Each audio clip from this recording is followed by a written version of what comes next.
ప్రభువునందు ప్రియ సహోదరి సహోదరులారా, ఈరోజు క్రీస్తు ఉత్థాన మహోత్సవాన్ని కొనియాడుతున్నాం.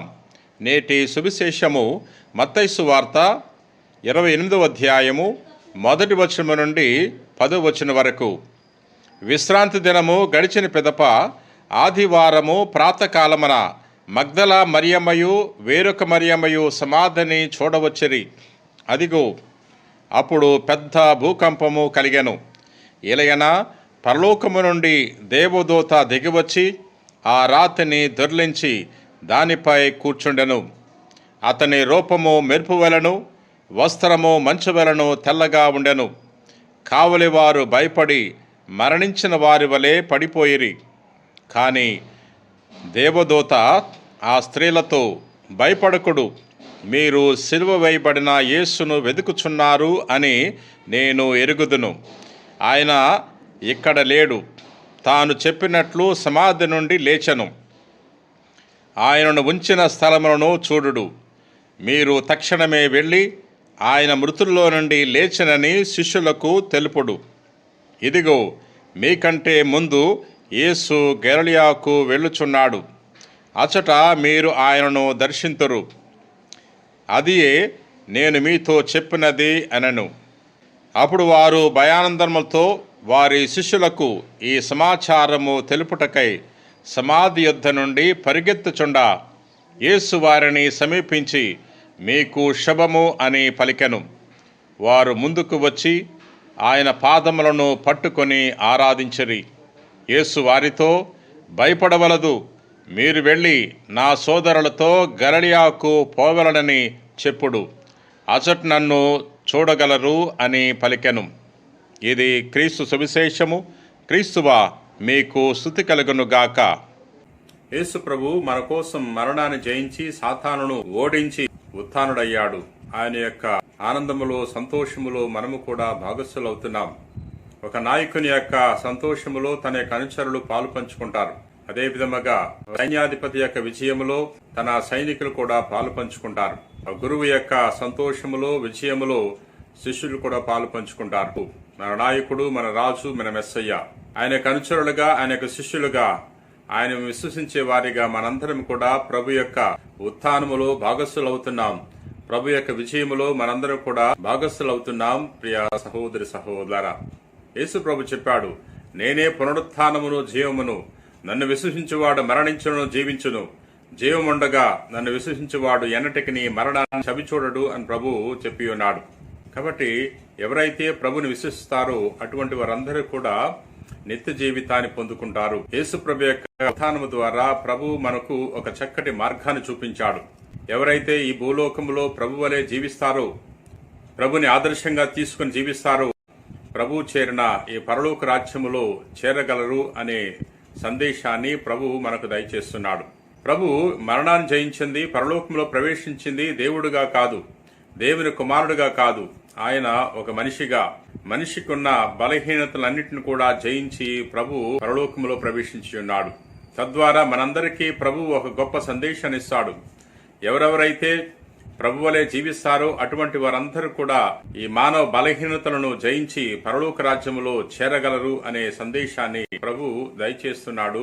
ప్రియ సహోదరి సహోదరులారా, మానవ చరిత్రలో అనేక మంది గొప్పవారు, రాజులు, మహారాజులు, చక్రవర్తులు జన్మించారు. పెద్ద పెద్ద రాజ్యాలను, సామ్రాజ్యాలను ఏర్పాటు చేశారు. ఎన్నెన్నో విజయాలు సాధించి ఉన్నారు.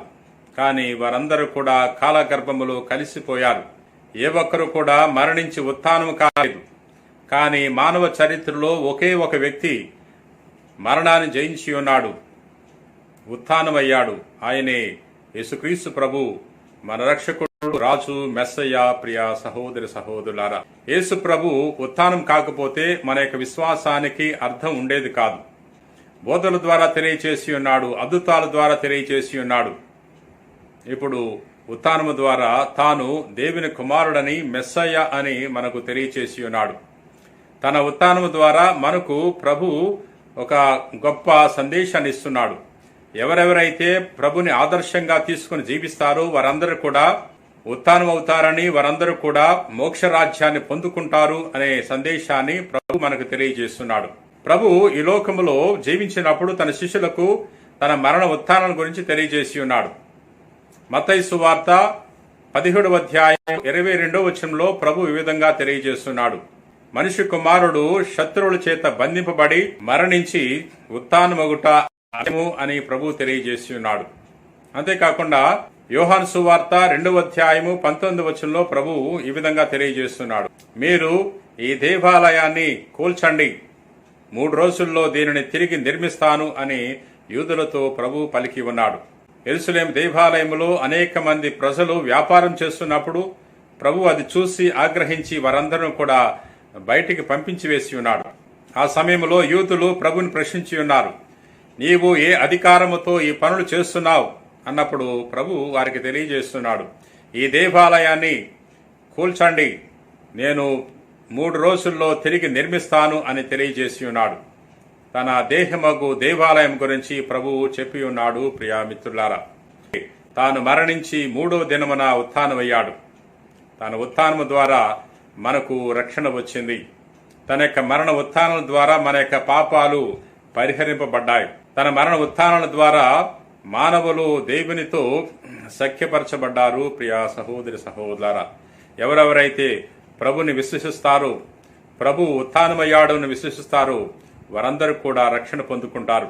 అందుకనే ప్రభు తెలియజేస్తున్నాడు, తను మరణించి ఉత్థానమైన తర్వాత తన శిష్యులకు దర్శనమిచ్చి తెలియజేస్తున్నాడు, ఇహపరమనందు నాకు సర్వాధికారం వసగబడింది, మీరు వెళ్ళండి, ప్రపంచమంతా తిరిగి సకల జాతి జనులకు సువార్తను ప్రకటించండి, ఎవరెవరైతే విశ్వసిస్తారో అటువంటి వారందరూ కూడా రక్షణ పొందుకుంటారు అని ప్రభు తెలియచేసి ఉన్నాడు. ప్రియా సహోదరి సహోదరులారా, ప్రభు తాను ఉత్థానమై మగ్దలైన మరియమ్మకు దర్శనమిచ్చారు. తాను ఉత్థానమై తన శిష్యులకు దర్శనమిచ్చి ఉన్నాడు.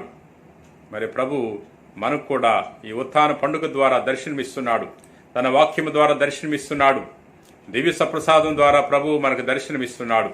ప్రభు యొక్క దర్శన భాగ్యాన్ని పొందుకుందాం. ప్రియా మిత్రులారా, ప్రేమ కలిగిన ప్రభువా, దయగిన సర్వేశ్వర, ప్రభువా నిన్ను స్తుతిస్తున్నాం, మహింపరుస్తున్నాం, గణపరుస్తున్నాం.